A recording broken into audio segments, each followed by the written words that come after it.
a sermon series in which we're looking at the stories that Jesus told his disciples and those that would gather around to hear him teach and preach.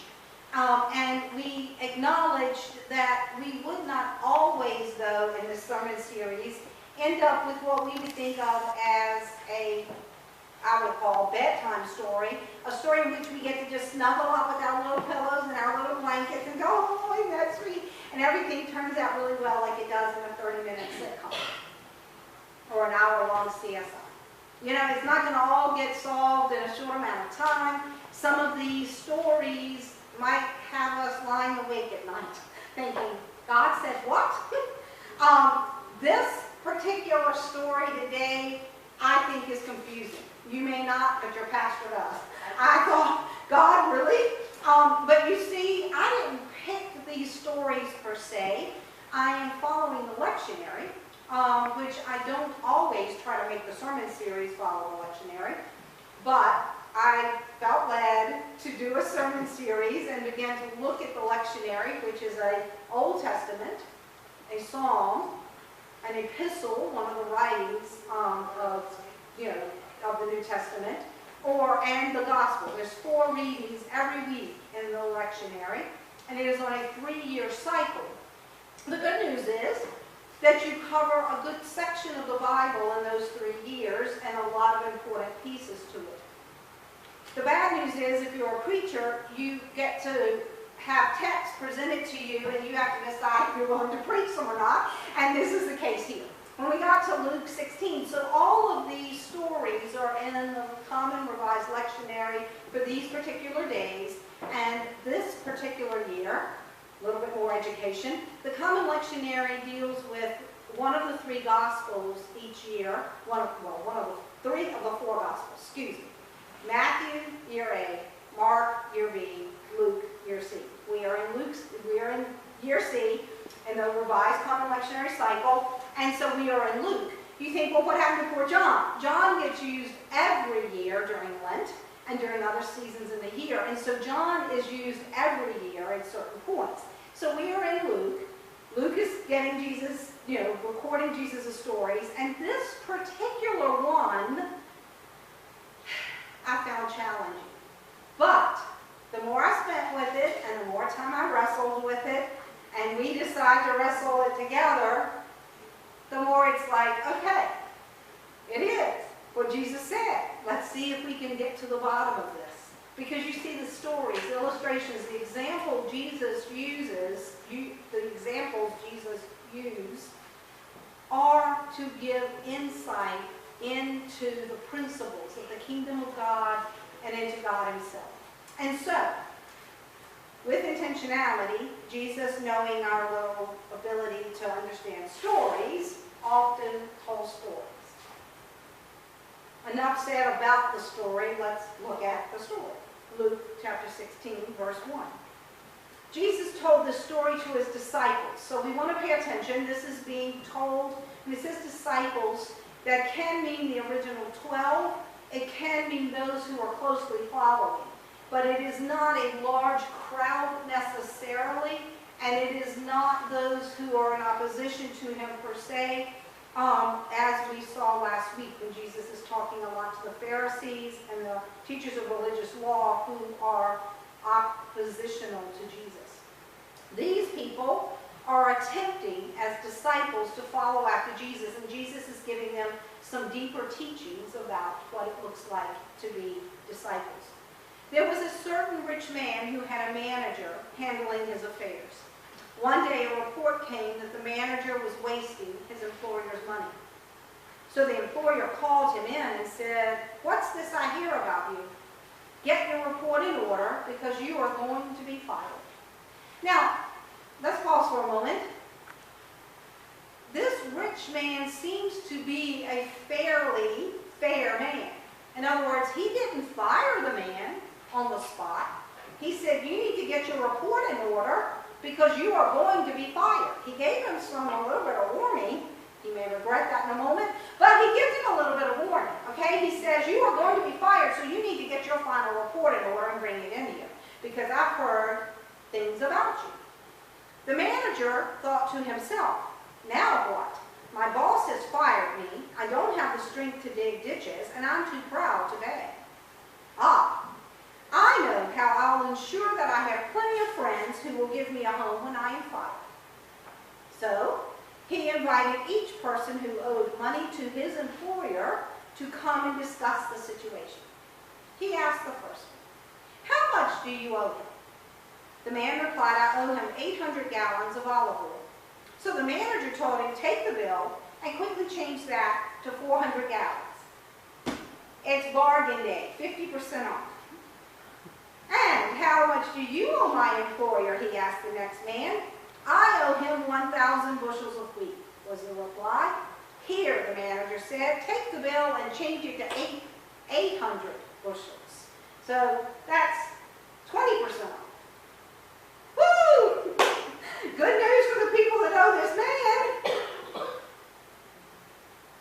I don't know about any of you. I don't know how much you think in numbers and figures and financial stuff. But in case you haven't caught on, this manager of the rich man's affairs has been accused of wasting his boss's money. Well, he's not really wasting it now, but he is shortchanging his very boss. He is shortchanging this man who has been, looks like fair to him, to say, "Listen, I brought you in here, you're not doing right, but file a final report and get back with me, and then you're going to be fired." He gives him a gap of time.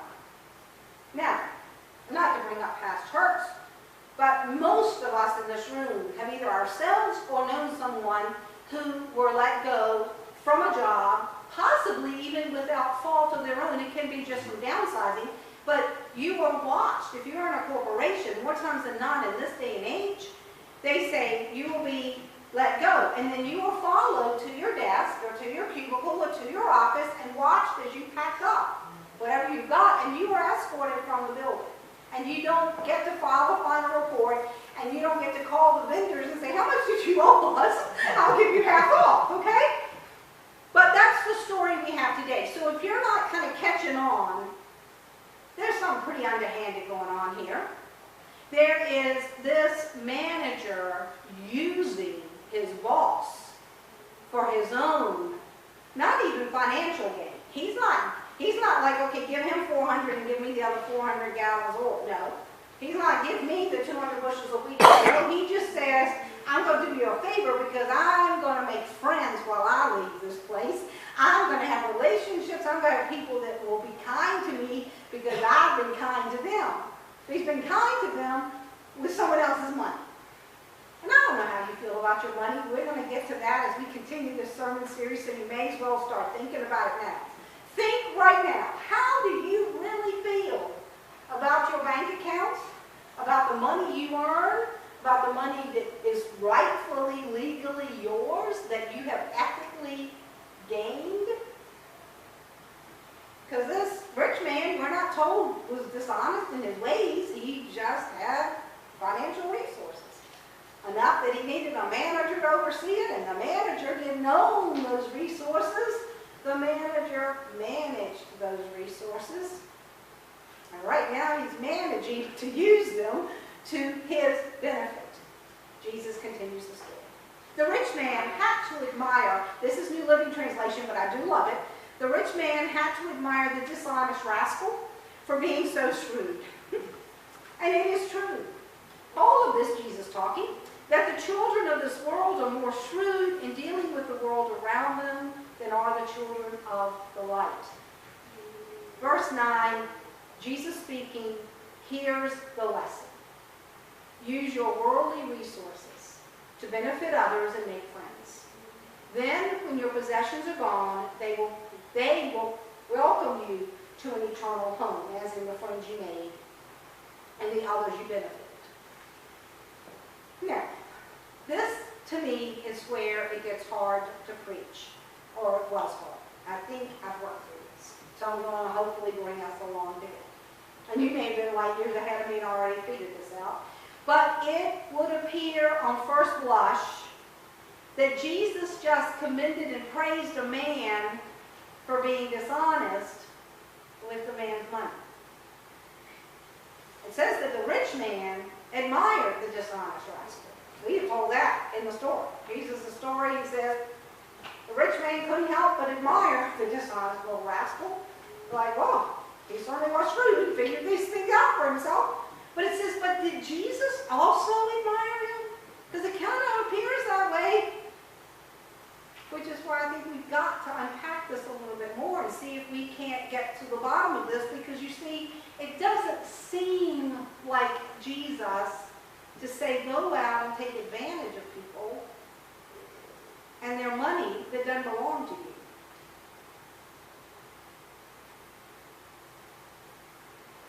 Good news. Luke gives us, right out of Jesus' mouth, these words. Here's the lesson. So it's like, good. Okay. See, some of the parables, the stories, the examples Jesus uses, they come back and they go, what do you mean by that? What did you mean? And Jesus gives an explanation later, right in the middle of the story. Jesus gives an explanation. Use your worldly resources to benefit others and make friends. Then when your possessions are gone, they will welcome you to an eternal life. Spelled out, use worldly resources for two things. Benefit others and make friends. So Jesus says, use worldly resources the way this manager used his boss's money. Now, it might help, this is in your sermon notes, if we define use. To use something is to employ for some purpose, to put it into service, or make use of. However, use also means to take unfair advantage or exploit. So we've got kind of two definitions to use. Employ for some purpose, put into service, make use of. But it also means to take unfair advantage of, exploit. So there's a good way to use something, fulfilling a purpose, putting it to service. But then there's also a not so good way or a bad way of using something, and that is to exploit or take unfair advantage of. Jesus does not endorse the manager's exploitation of his boss. I don't believe, but Jesus agrees that the man used money to accomplish a higher goal, which is making friends. Jesus does not endorse the manager's exploitation of his boss, but Jesus agrees that the man used money to accomplish a higher goal, which is making friends. Jesus says, use money, put it to use to its fulfilling a purpose, to accomplishing a service. Use it for two things, to benefit others and to make friends. Use it for benefiting and for relationships. So let us stop and think for a moment about our money. So you can think about your personal money, and then you can think about our money as a church. Are we using it to benefit others and to make friends, to make relationships and further relationships? Or are we using our personal money and our church money to fulfill our wants and to give us security? Are we using it to benefit others and make friends, or to fulfill our wants and to give us security? Because you see, it's always a little tricky when we talk about money and faith. Because money is very close to our hearts and very dear to us, and a big piece of our lives, but then so is our faith. So this merger of money and faith gets hard sometimes, and yet as we repeatedly discuss on Sunday mornings, because we repeatedly come up against it in the scriptures, Jesus talks a lot about money. Money is a big piece of what we do in life. And it is even a big piece of what we do in a church. So, the relationship we have to money matters tremendously in our lives as disciples, which is why Jesus is talking to disciples and talking about money. So, Jesus is about to give the disciples gathered there that day and us gathered here today some insight further into this subject. He continues with verse 10. If you are faithful in little things, you will be faithful in large ones. But if you are dishonest in little things, you won't be honest with greater responsibilities. And if you are untrustworthy about worldly wealth, who will trust you with true riches of heaven? And if you are not faithful with other people's things, why should you be trusted with things of your own? Now, these can seem like just hypothetical questions by Jesus, and in some ways they are. But it's statements of fact. This is the way it works. If you're faithful in little things, then the more you have. If you've been faithful little, you'll be faithful big. If you are not faithful with little things, you're not going to be faithful when you have more. And I don't know if you've ever met someone that says, you know, I'd be able to do more such and such if I had more money. But if it's enough of a priority, you'll be doing some of it with the money you have, no matter what that is. You see, we have a way of putting our pocketbooks and our checkbooks and our debit cards and our online banking, whatever means you now use, toward the things that matter most to us. Now, we may not put as much toward as someone else because we might not have as much to put toward as someone else. And we may tell ourselves, oh, well, I really don't have any to do such and such with. But I can promise you, if you have any money, you will make a decision based on some priority as to where you're going to spend it. Jesus is trying to get to the core of that. And he's saying if you do that in a dishonest way, with little tiny amounts, you'll do it with big amounts. Partly because you developed that habit already. That's where your priorities are. And if you do it honestly, and you do it faithfully with little things, you're going to do it with big things. And then Jesus goes on to say, if you can't handle worldly wealth, you're not going to handle true riches. And we'll get to that in a moment. He says, if you're not faithful with other people's things, then why are you ever going to be able to be trusted with your own things? Because you don't value things. See, Jesus is standing in the midst of them, and he begins to differentiate for them between worldly wealth and true riches. And I think that's where we begin to come on to something about what Jesus is talking about. Something that will help us this morning to understand this parable a little more. You see, I don't know that we always do as well as Jesus did in differentiating between money in the bank riches, possessions in our garages and our homes, riches, and the true riches of heaven. Oh, we'll talk a lot about having a godly perspective on money. But the question becomes, do we live a godly perspective on having money? Because, you see, Jesus in essence is saying worldly wealth, money in the bank, possessions in your house, your garage, wherever you have them, is nothing more but a resource to be used to fulfill the purposes of the kingdom of God and of a faithful discipleship with Jesus Christ. Not quite yet. You can say amen, though. That doesn't mean it's over. It is nothing more than that. Money is a tool of many that can be used to help us help others, and one of many tools that can be used to help us grow in our faith in Jesus Christ. But it is nothing more and nothing less than a tool to be used. Now, I'm not sure that in American consumerism culture, that is easy to practice. the other day noticed on my cell phone a pop-up ad, which I don't usually pay much attention to, but I noticed that a website I go on is creating for me a must-have list. So I thought, well, that's interesting. Let's see what I must have. And I must not have to have all those things, I promise you. I don't need those must-haves. But I thought, isn't that an interesting little thing? You know, I must have these. Well, you know, this website thinks I must have them. I must really need them. No, I do not. That's just one teeny tiny example.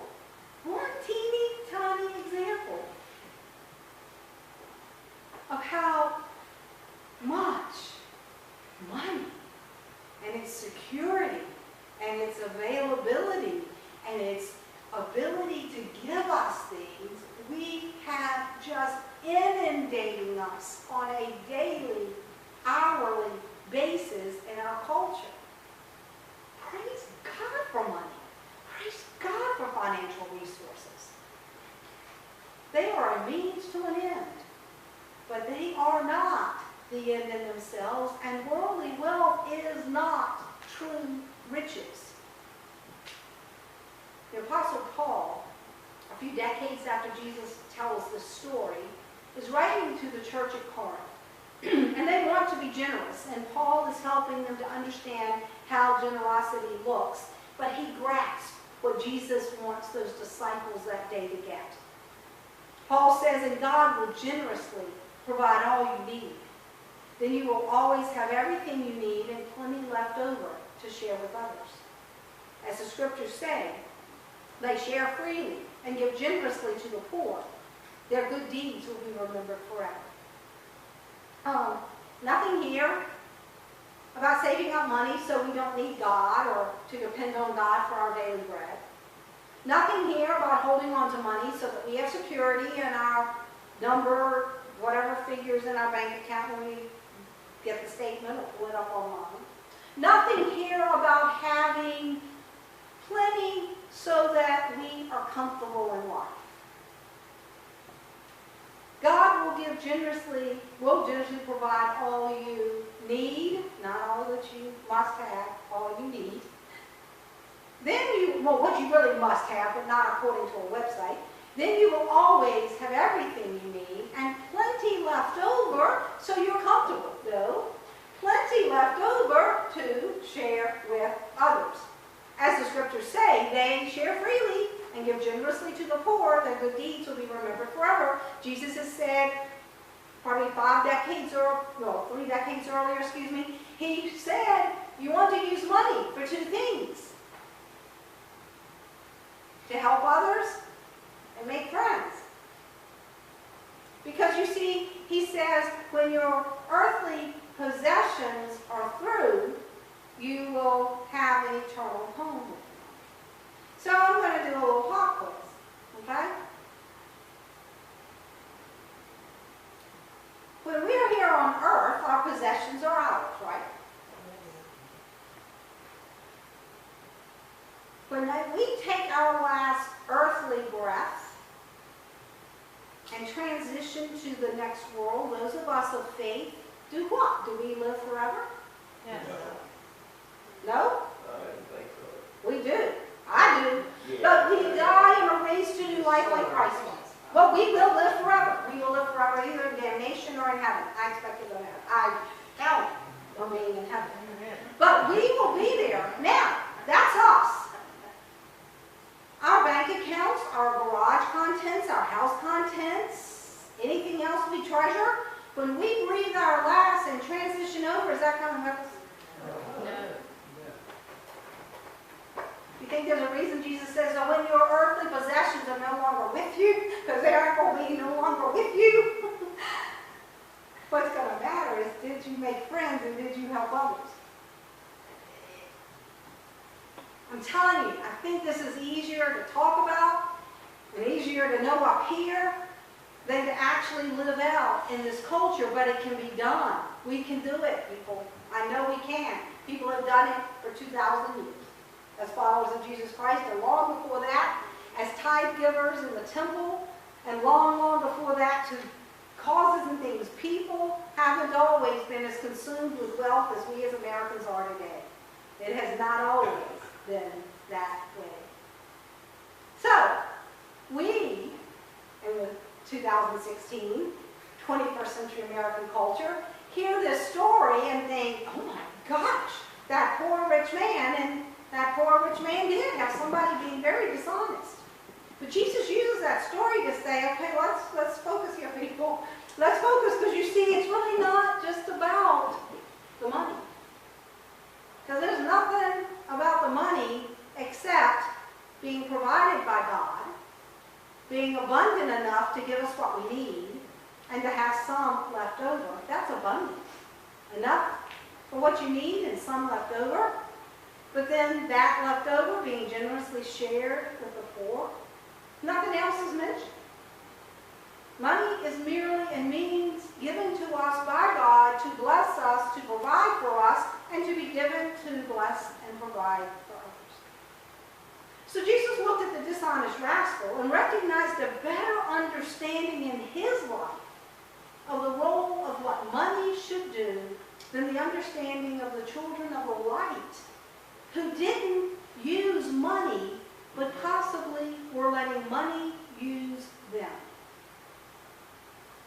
I don't believe that Jesus applauded dishonesty and shrewdness of the manager, which is why he goes on in his little bit later verses to say, if you're dishonest, this little rascal, this little dishonest rascal hasn't been honest with stuff. He's not going to be honest with more stuff if he ever gets it. Wherever he leads, he's going to go on to that. But Jesus doesn't applaud his dishonesty. He applauds his understanding. Hey, I've got a gap of time here, and I've got access to my, I may not have cash to take from this man, but I've got a way, because that's not going to do me so much good. I'm going to create relationships. So when I'm kicked out of here, I have somewhere to go and sleep and somebody that will feed me, because I just saved them a ton of money. But I do believe Jesus applauds the man's ability to let money be used for a higher end than just preserving it. So, Jesus makes this point in closing. Money is meant to be used, but it is not meant to be mastered by. Money is meant to be used, but it is not meant to be mastered by. And only we can truly know in our hearts before God whether we use money or we let money use us. But I don't think Jesus has left anything ambiguous. The longer I spent with this, the more clear it became.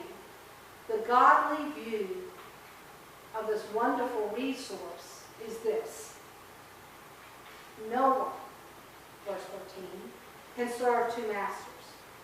For you will hate one and love the other. You will be devoted to one and despise the other. You cannot serve God and be enslaved to money. You cannot. So, today we're going to end with a few more questions.